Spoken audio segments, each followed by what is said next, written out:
Happy to be joined now by Tyler Kepner of the New York Times. Tyler, appreciate you taking the time for us. Does this make sense? The Drury element is the one we're having a tough time getting our head around.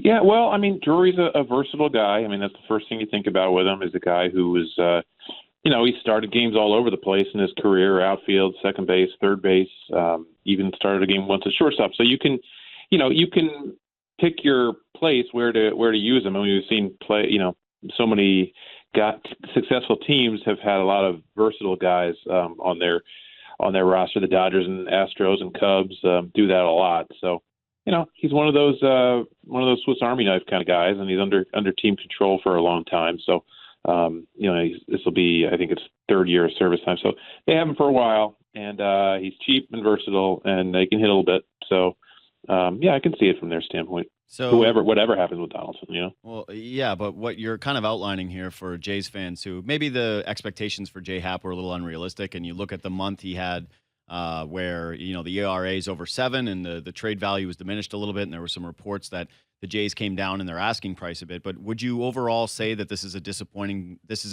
day for Blue Jays fans? This is a disappointing return? Well, the more you see these trades, the more you realize it's so much of it's just about control. How whether it's a rental or whether you can get you can keep him for a while. And yeah, I mean Happ's been really good, and it's a trade market without a lot of great starting pitchers. So you thought maybe he might get a little more. But the thing about Drury is if he can if he can play every day for you, which he's done in the past, in whatever role. That's not a bad return, I don't think, to get an everyday player, with multiple years of control who you can play all around for the last 2 months of a pitcher. I mean, I think would you rather have that, or would you have some lottery tickets in the minor leagues? Maybe, but I don't know. I think this is a tangible guy you can come in and see, and he's not great, but he's a solid big leaguer. There we go. That's Blue Jays fans are beside themselves with glee. Solid big leaguer. I get it. I'm looking at the market, and I know J Happ. We've seen him at his best, and you try and convince yourself that he's like a guy that's going to end up getting a top 100 prospect in all of baseball in return. But obviously that wasn't going to be the case. What can you tell us about Billy McKinney, who is the guy who's the bigger unknown and was part of a pretty big package himself, a part of the Aroldis Chapman deal? Yeah, he's a former first-round pick, so you always look at that pedigree. 5 years ago, he was very highly regarded. When the A's took him in the first round, he's already been traded a couple times, though. Now, they were in big deals. He went from Oakland to Chicago in the Samardzija deal, I believe, and then he went to the Yankees in the Chapman deal. So he's been parts of big deals before. But he hasn't gotten much of a chance in the major leagues yet. He only played 2 games. He's 24 years old here next month, so it should be a time for him to really start making his move to the big leagues. I mean, he's been decent in the minors. He gets on base at a pretty good rate at 350 on base in his career. With some pop, not great power, but decent.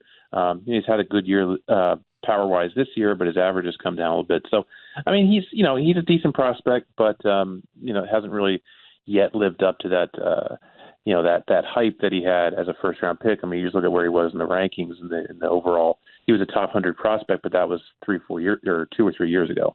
So that shows you that he hasn't really taken off since then. But he hasn't had a lot of opportunity with the Yankees either. I mean, you come to New York, you get blocked a lot, and maybe this will be a chance for him to finally show what he can do. Well, yeah, that's what I'm feeling pretty good about if I'm a Yankees fan today, though. It doesn't seem like you're losing anything that you weren't very comfortable in losing for a rental player, especially one that, could end up slotting into your top 3 come playoff time if you get into a longer series. Are you concerned at all with Drury's history with vertigo? Because I know it's been documented that, he's had migraines and blurred vision that have knocked him out of being able to play baseball.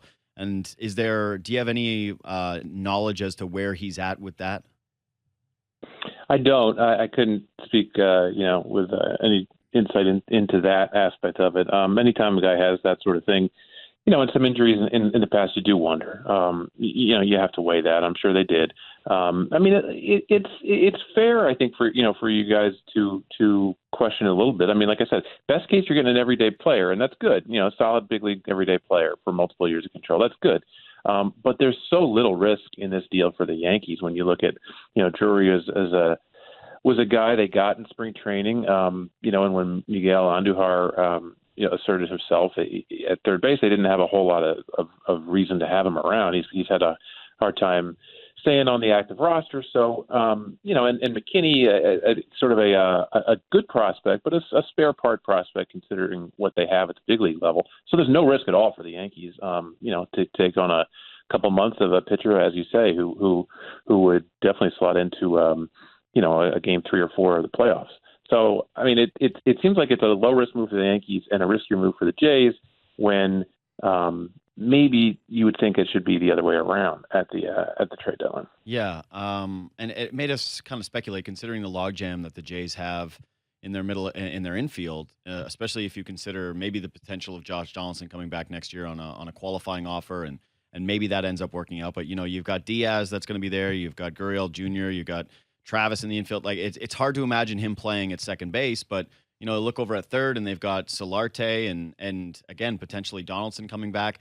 Do you think that there's any possibility that this would be something where the Jays are flipping this guy? Like does he have any value that you could see on like as an asset on his own, or do you believe that maybe there's something now coming for the Blue Jays that this is indicative that they could be making another move off of their roster, moving and clearing someone out from that infield? Yeah, I think that's reasonable to think about, right? They have some repetitiveness, on the roster when bringing a guy like Drury. So, I mean, I think anything can happen like that. I don't have any special insights into if that's something they're planning or not, but it wouldn't shock me. Before we let you go, so Ken Rosenthal yesterday reporting also that the Yankees in the market for another catcher. Of course, Gary Sanchez back on the disabled list.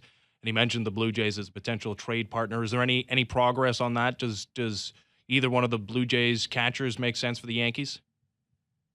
Well, they love Russell Martin, from their time with him years ago. Obviously, he makes a ton of money, and he's hitting 174, so that complicates anything you would do with Russell Martin. It would probably have to be some sort of take back of a lot of cash kind of thing. I mean, the Yankees have a lot of money, but they've been more, they've been wiser with it lately. So, I think they'd look into it, but the money would be, even for a team like the Yankees, would really complicate something like that. As much as they loved him when he was here. Tyler, we really appreciate you taking the time on short notice. Thanks for this. Thanks, Tyler.